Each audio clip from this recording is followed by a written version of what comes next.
This is Susanna Hoffs. This is Vicki Peterson with the Grudge. This is Debbi Peterson with the blue drum set there. Isn't that lovely? Rock and roll!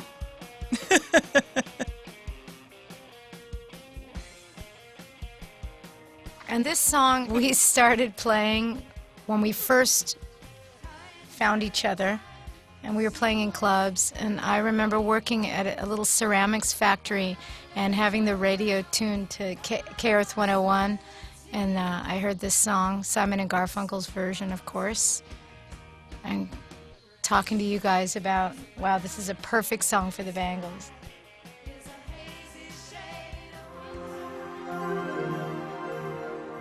This was, when we first got together as a band, we drove to, like, where was it, Huntington Beach or wherever the Beach Boys were from. Oh, no, yeah, it was the town that, Hawthorne. Hawthorne. And we found Emmet Rhodes from the merry-go-round Merry-go-round. because we idolized this record so much. And Time Will Show the Wiser, another amazing song which we should do a version of. Oh, at I some love point. that song. Doesn't it have a backwards little part in it or It's something? just such a beautiful song. And we found him, and he was living in a little With his beach- mom. With his mom. I blocked that part out. Yeah, and he had that little studio in the back room. And he was recording music for like aerobic dance classes or something. It he was really wasn't- sad, and he thought this recording sucked. I mean, he thought it didn't sound very good, and he had sort of weird. This is my memory all these years later that he was sort of a tad bitter. Bitter. Definitely bitter. He was I'd an say bitter- not more than a tad. because we wanted him to produce our EP, right? Yeah, and he was remember? kind of telling us all the sad stories, you know. And I was like, He I don't was think we telling want us this all energy around all us. the sad stories of all the artists in the 60s. It's like that thing from Jerry Maguire where they're on the date, and she's like, let's not tell our sad stories. No. Renee, or somebody says it. Anyway, he was telling us the sad stories.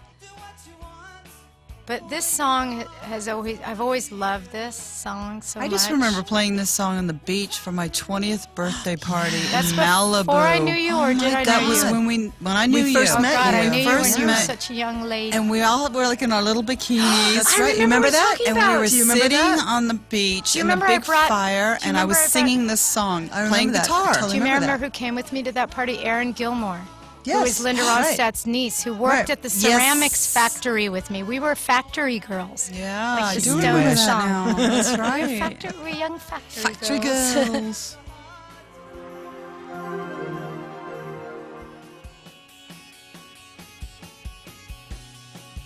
Now, this is a song we learned a long time ago, though. That's That's right. You know, right. actually, she this wrote was this for in the like Everything 89. record.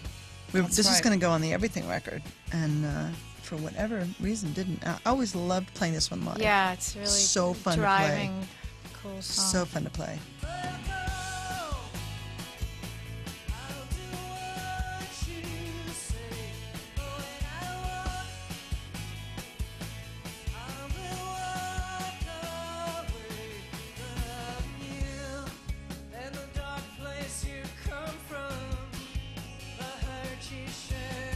Yeah. Well, when watching this, I really, I really miss Michael, and I just respect her so much as a songwriter, singer, and bass player. She's also Amazing an bass amazing player. guitar player too, and she's just such a talented girl. And I must- she's such a soulful voice in the band. I don't know. I really miss the bass and drum thing we had, Connection, the connection, the groove thing. It was she was a really great bass player to play with. Waiting for the solo record, Michael Steele. Yeah, really. Yeah. I'll buy It'll it. be great. This bridge is so beautiful So too. it is.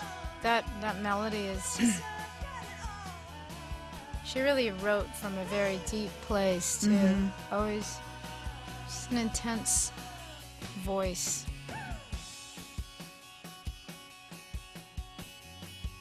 She had a really cool bass vibe always. Very melodic. But really solid. Rock. Melodic and rock.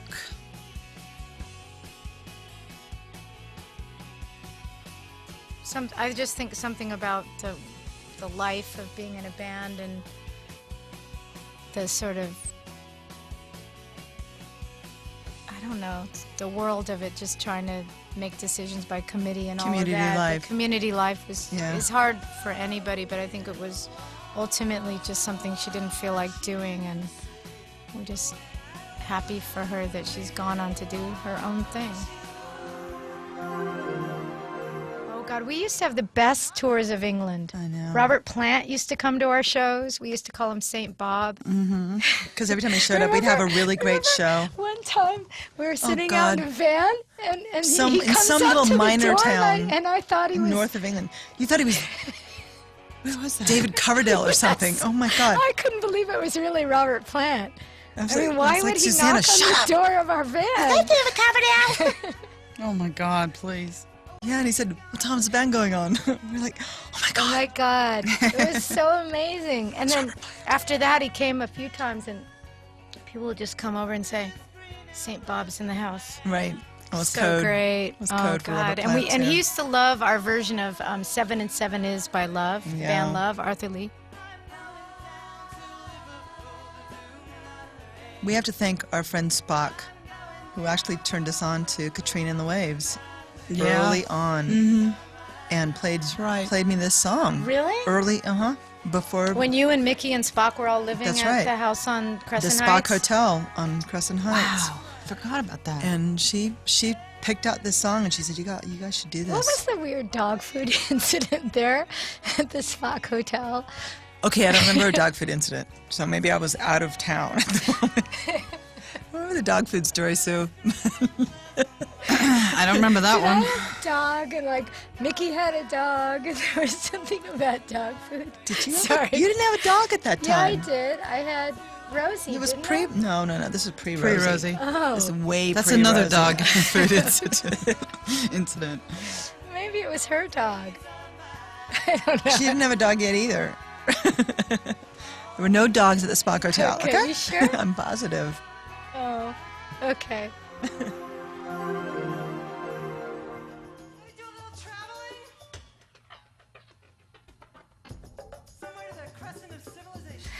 The crescent of civilization. That makes no sense whatsoever.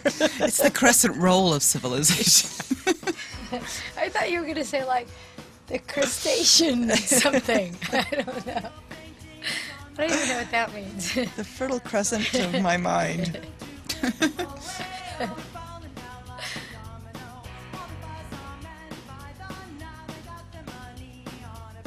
This is just a goofy, silly little song.